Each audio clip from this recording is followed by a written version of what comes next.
Filipino boxer Mark Magnifico Magsayo has a chance at a world title after beating Jorge Mata for the WBC Continental America's super featherweight belt. The victory came a couple of weeks ago in the undercard of the Manny Pacquiao-Mario Barrios fight. I spoke to Magsayo about his journey, what's next, and his secret weapon. Una-una yung laban namin kay pangalawang talo kay Figueroa.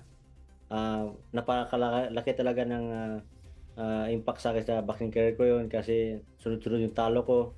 So, pinagbutihan namin na umakyat na sa super featherweight kasi hindi ko na talaga kaya yung 126. Sobrang nanghina ako doon sa kakakuha ng timbang. So, nung umakyat kami ng 130, doon talaga nasubukan na mas malakas pala ako sa 130. Kaya doon kami nag-focus sa timbang namin na i-maintain.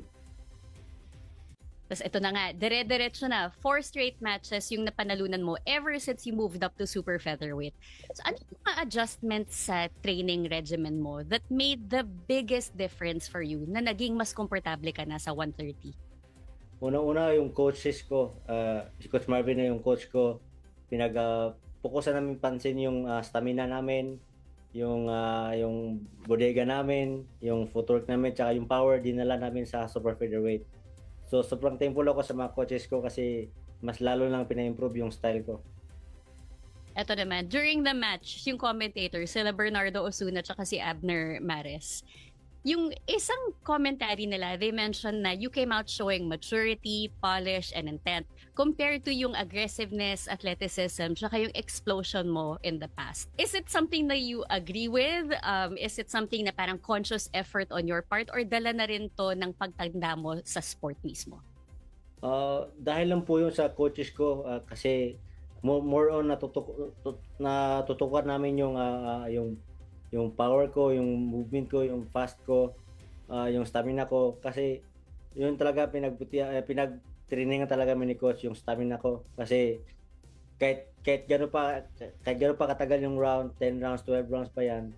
Kaya kailangan makapag-sustain kami ng stamina namin. Tsaka hindi lahat ng kalaban kasi na-knockout ng isang suntok lang eh.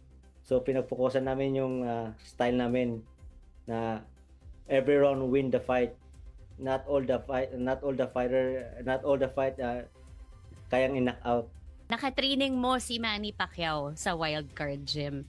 And ever since naman very vocal ka, na-inspire ka na pumasok sa boxing dahil kay Manny Pacquiao. Ano yung pinaka-valuable lessons na nakuha mo during your time with him or ano yung napansin mo kay Manny nung nakasama mo siya mag-train sa Wildcard? Una-una, lagi namin nakakasama ko si Senator Goya Manny sa taas, tumatakbo papunta ng Griffith Park. At lagi niyang sinasabi sa amin na work hard, focus palagi sa laban, kailangan panalo palagi at pray. And di ko pa rin maiisip na makakasama ako sa mga training camp niya, sa jogging niya. Dati, pag may laban siya, nakikinood lang kami ng TV sa pitbahay namin sa bintana pa. So ngayon, di ko pa rin, sobrang happy ako, sobrang thankful ako na nakakasama ko siya sa training camp, tsaka sa pangalawang laban ko na sa kanya sa undercard. Binigyan ka bang problema ni Mata when it came to executing yung game plan ninyo mismo? Una-una, nung laban namin, ang pinagtriningan talaga namin yung style niya. Sabi na coach na easy target lang pero kumakaunter siya. So, yung pinagtriningan namin, lumabas naman dun sa taas ng ring at napakita namin lahat-lahat. Pero sobrang tibay lang talaga ni Mata. Kaya niyang tanggapin yung mga power ko, yung mga punches ko, kaya niyang tanggapin. Kaya pinapokusan namin, ang focus talaga namin hanggang 12-10 rounds. Pero kung maabot yung na opportunity na kayang in-knockout namin, pwede namin follow-upan. So, nag-focus kami dun sa win every round. Tsaka yung ipakita namin yung kung anong pinagtrainingan namin sa gym. At lumabas naman po. Kaya pasensya na sa mga taong nag-aabang sa mga knockout.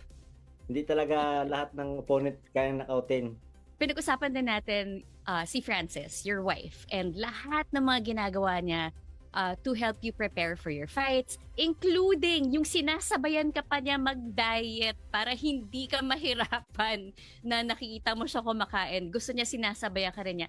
Is it still the same now? Sinasabayan pa rin niya ako, tapos siya pa rin siya gumagawa ng lahat ng meal plan ko. Tsaka nag-evolve siya ngayon kasi nag-aral siya sa Stanford, tsaka nakagraduate siya. So, Wow! ang dami niyang natutunan doon at ina-apply niya lahat sa akin. So, sobrang thankful ako na nandyan yung wife ko palagi. At yung mga pinapakain niya sa akin, alam niya kung pinapakain sa akin tama ba at mali. So, doon ako na sobrang thankful sa kanya kasi binibigyan niya sa akin lahat ng mga yun. Grabe, galing talaga ni Francis. Okay, ito naman. We saw so many big moments sa fight niyo. Ayun na nga, yung right uppercut mo sa fight with Mata na dumugo yung ilong niya. Tapos pagka-start ng 10th round, sunod-sunod yung mga combos mo. Pero syempre may mga moments din si Mata na nahanap niya, naka-counter siya sa'yo. Pero before the bell even rang in the 10th round, inangat mo na yung arms mo eh.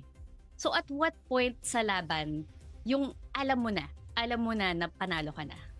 Nung pagkatapos ng round 3, doon alam ko kuha ko na siya. Sabi ko kuha ko na to.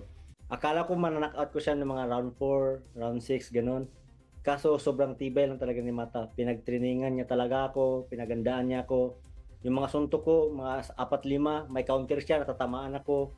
So, sabi ni Coach Marvin sa akin every round, Mark, combination, use your footwork, at focus lang, maintain, win every round. That's it.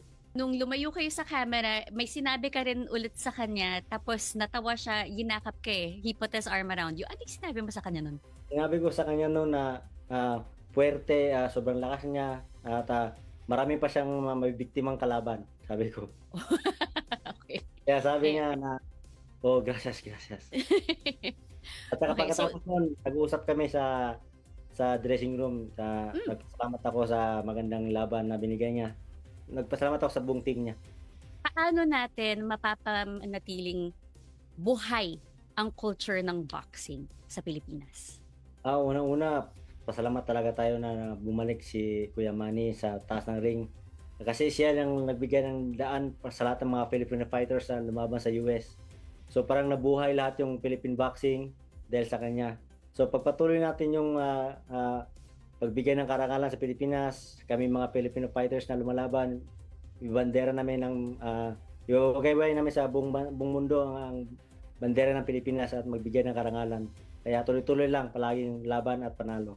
Meron si Michael Magnesi na kailangan yatang daanan bago dumating kay O'Shaquie Foster. Ito na ba ang susunod para kay Mark Magsayo? Yung paparating laban is under negotiation na, hindi pa pwedeng sabihin sa media. So under negotiation na, magandang laban to. For sure, world title fight na. Kung sinong iharap sa akin, lalaban tayo kasi yun yung trabaho natin, lumaban sa taas ng ring at labanan kung sinong dapat labanan. Okay, last na Mark, message sa lahat ng Filipino fans na nag-cheer para sa'yo, na sumuporta sa'yo. Unang-una, salamat tayo sa Panginoong Diyos na binigyan tayong lakas. At sa mga Filipino fans natin dyan na sa Pilipinas at sa buong mundo dito sa buong US, thankful ako kasi sinuportahan mo kaming lahat sa yung laban namin noong July 19 at sana'y nag-enjoy kayo lahat. At shout out sa mga Magsayo family.